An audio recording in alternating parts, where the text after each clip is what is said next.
Tiny Spoon is manifesting issue 13, Superstition, Divination. For this issue, we wanted to lean into the numerology of 13, whether that means exploring the beliefs we hold on to, or how we divine meaning from serendipitous correlations of the universe. Our 13th issue delves deep into the heart of our rooted spirits and transcends beyond the fabric of the stars. Enjoy this sample from some of our contributors.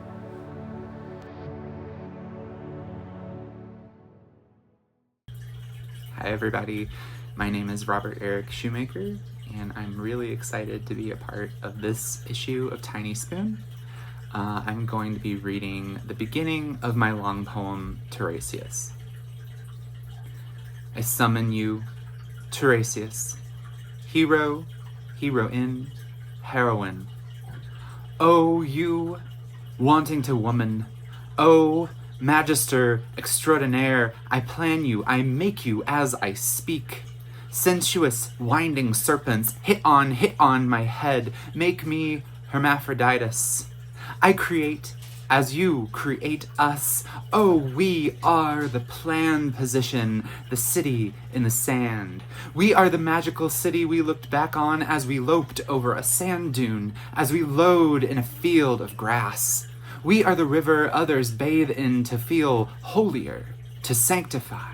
We are the energies within us become one. We are, lo, the city in the sea, a magical city that emerges at the last moment to remind us of our fantasies and of childhood and of who we once dreamed that we could be. I am calling you. Yes, you, calling your name, calling your number, silence on the other end. I found you, then click, it sounds like hanging up, it sounds like no one home, but it feels like pressure, feels like here with us, God with us, God's with us. We are the energy we call upon, and you are my finding. You are Aphrodite's spring water boiled apologetic. You are Hermes, cat-winged messenger, thrice blessed trickster. I take you from the serpent. I cradle you, your tender heart in mine. My hand like the womb your new body never had. My hand like the dictionary our dead name is buried in. Nothing meaningless if we make it less so. Call you to me. Call you in the rain, in my sleep, by following by footsteps. Imagine you with me, we mythical. I count the sands of time. I count the toes of the foot of a raven with 3 eyes, his blessing on me as he claws my hand. He opens up the squiggling worms who whisper secrets to my body, your body. I channel you, channels of wisdom, channels of delight. I channel you, call you to me, call you for me.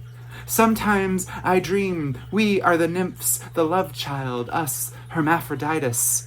We were born in a pool of tears. We were born in a pool of sand, in sands that cannot dissipate, cannot disintegrate or decompose. With us, we are in the snow globe now. Gods, shake us, shake us, shake us thrice. Let's talk about Aphrodite in Venus intra, I Psyche, you Eros, the love child. Let's talk about Hermes, brilliant message, burning Mercury, red burns, lead burns, gold. You were born in this poem between these lines. Thank you.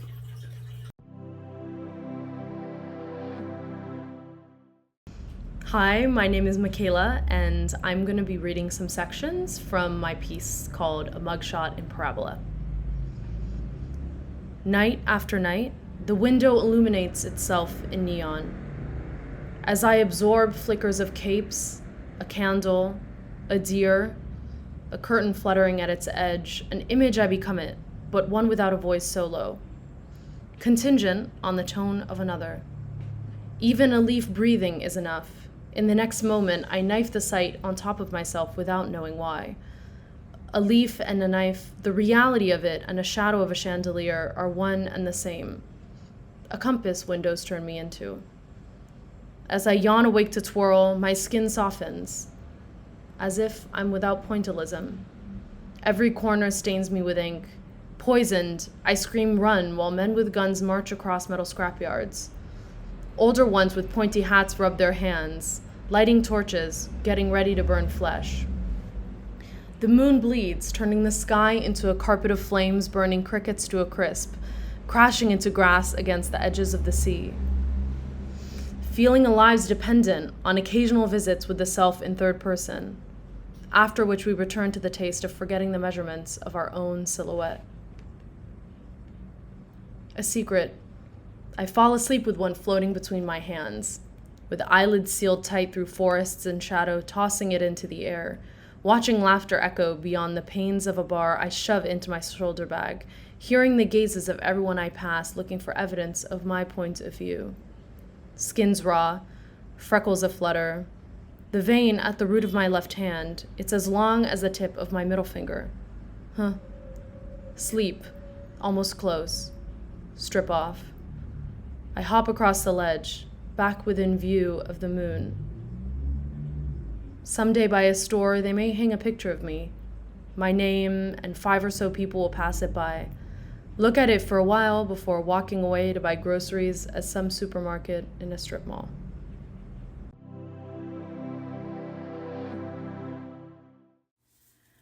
Economic rules aside, number 72 haunts my poems, dictates the same word count, 72 for a room temperature verse, par for the course, standard rule of character limit per typed line.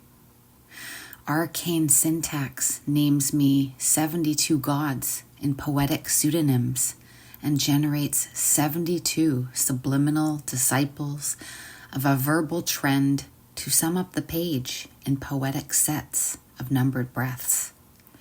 Or are word counts alchemy, mystical ciphers unlocking loose morphemes with numerology? Christ was entombed for 72 hours, then drew breath as Osiris, buried by 72 accomplices, was resurrected from a tree. From the subterranean bed of collective unconscious, he raises my words with 72 deathless utterances. Tower of Babel's languages murmur under Sirius's 72-day gig in the sky, unearths ancient formulae for a mundane world where a doomed girl trips on ancient topography and meddles her truth with the numerical poetics of 72.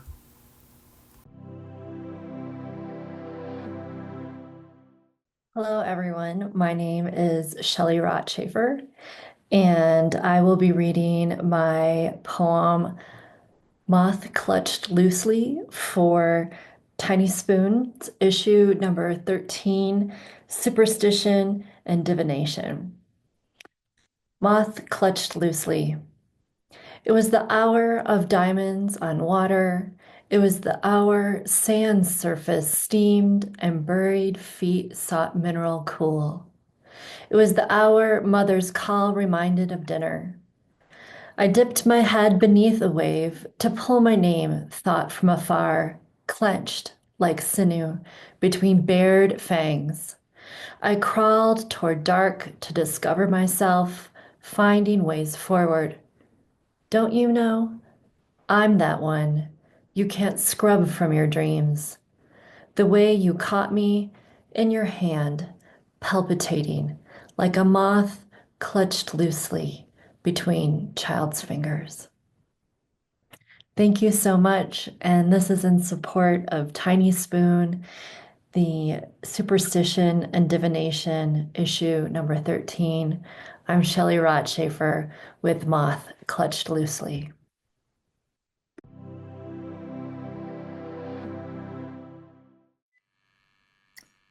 Hi, I'm David Miller, and I'm reading Almost Like Life and Death. At 7 and 8 years, sidewalk walking, I put my feet down to keep myself upright, but not on the gaps. Grooves sawed in concrete by workmen, or jagged fissures torn from below by tree roots or local tectonics of freeze and thaw. I gave myself over to the kid's superstition, knotting sidewalk cracks into a mother's back. I didn't believe this, but it made me feel clever, imparted a small athletic moment, My body could do that, at least, launch its slight scrap of ability outside the alien country of nets, sticks, hoops, and balls. And I was solitaire.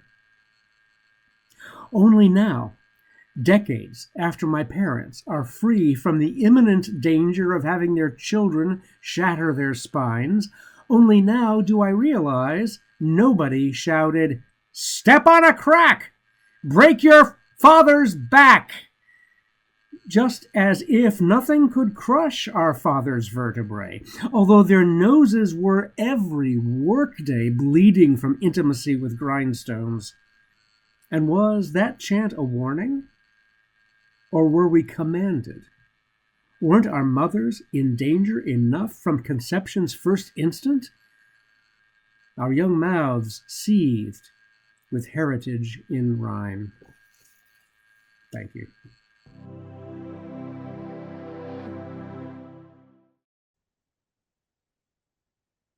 Thread of stars. The ancestral I Ching whispers the secret code of 64 hexagrams, each a twist on my birth night. 4 pillars, 8 characters. A cosmic loom weaves my destiny, my peach blossom years, my metal temperament, and the wake water element in my body. Can I forgive myself for having gone astray, for having conditions caught by 28 star mansions? I envy that soaring cardinal and the raven strutting in the yard. They roam the sky and the earth, untamed and bold. I Ching also sings a song of change. Our ripples reshape the currents in the wind. Can I ever wield the shears, thread by thread, sever the cords? I long for the freedom, even if it's an illusion.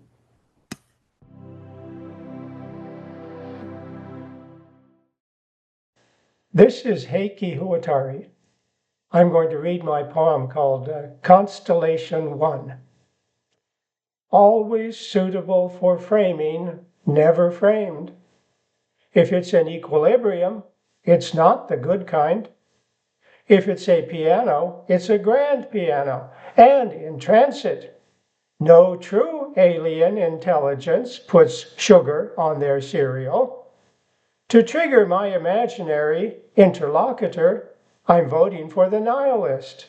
My expert witnesses at least exist. This isn't vandalism, so what is a mother's love? To own an ocean? Fence the access off.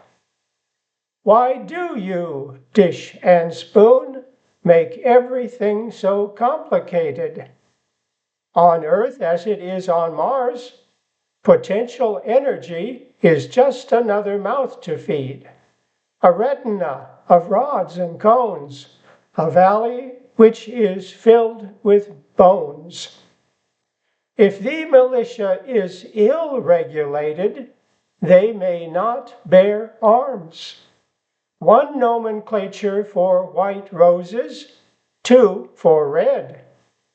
They also swim who only flail. If your profession doesn't have a patron saint will be appointed. Flagrantly exhibiting simultaneity, 1 walks and 1 chews gum. In matching hats, they're even more emphatic. Nature hates the random vacuum no more than it hates the vacuum that's been planned. Thank you.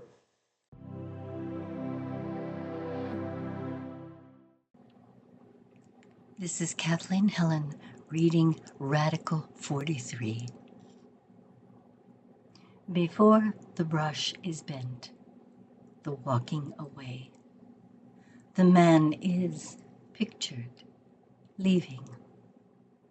Okasan said she watched the curse take shape, the character in blackest ink, straight leg broken, for which the geisha paid 100 cakes, 100 yen in purple money.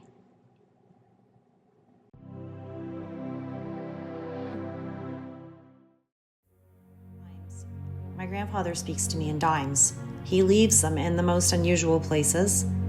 I'm always surprised to cross paths with silver in a world of credit and plastic. Yet here he is on my driveway, in my makeup drawer, and under my pillow. During moments of weakness in yoga class, I call upon my grandfather to lift me from the floor. His presence comforting support. It helps. On those days, I can stand on my head in an intensely hot studio without becoming a puddle.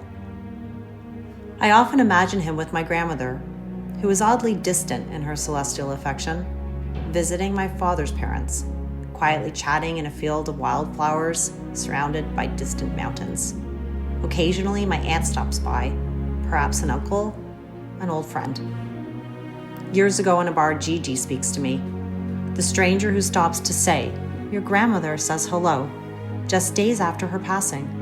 He seems transient, wildly out of place, and by the time I collect myself, he has disappeared. Cindy the psychic tells me not to talk about my dog's age. She says she doesn't like it. I listen. She also tells me about Lloyd's dimes and to check my air pressure. How does she know that my tire pressure light is on? When I'm 19 in Yorkville, a fortune teller tells me I would marry late. I panic. Yet here I am, mother of two, happily unmarried to my soulmate. In meditation, I practice quantum jumping. I see a different future. I like it there, so I pursue it in this world, making it my new reality. It's full of art, music, and poetry, as well as beautiful views of mountain peaks and bright sunlight. My family surrounds me, some at the table, others in the ether. And it's here, somewhere in this metaverse, straddling the universe, I know how to find love.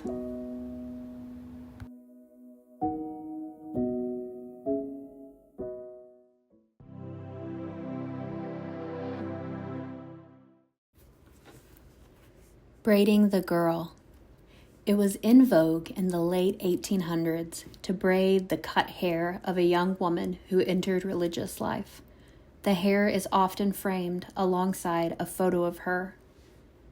1. Tuesday born tore a bit when the glass pig dropped upon her laurel maid of feathers, curious. Ate up the world of tadpoles swimming in the bowl of her hands, cupped the creek, swallowed them happily. Odd she saw, angel faces in the glow of lamplight lie awake, making them kiss. Daddy preferred a drink out of the mirror where she studied their matching chins, doing the dishes. Mommy liked painting her nails in the quiet, much like Jesus, but avoided red, said it wasn't a church color, but a girl looked so good in it, and like Christ, she bled. But it's more right when boys do it. That's why they carry the plates offering. The questions flew out her throat like fists dressed in silk. Why now, her middle name? The world-making began then. Dancing and alphabet came, bright, tenfold. My tomorrows arrive silly as sparrows. His eye fat on me, the creek I ate. Eagerly, ain't nobody tell me what God says. I can be, I was made with this blushing chest. I am stung by a holy bee, my God, always bumbling toward me. Not a sheep, but a poppy. He just can't stop sniffing. 2. I am a good Christian girl.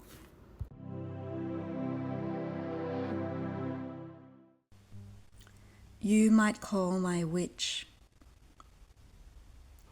Your mind, says the kinesiologist, lives in deep stuff, in mud, roots, conditions of growth not everyone is willing or able to sink to.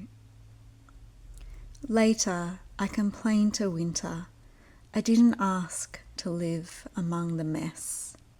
But watch as I, all of us down here, funnel thoughts through the veins of trees and birds and stars without even a single dollar of funding. Watch as we breathe into the cold, see it fill with a cloud of what you might call my spirit or you might call my witch. No one will ever count the number of flowers that bloom in frozen dirt because we wanted them to.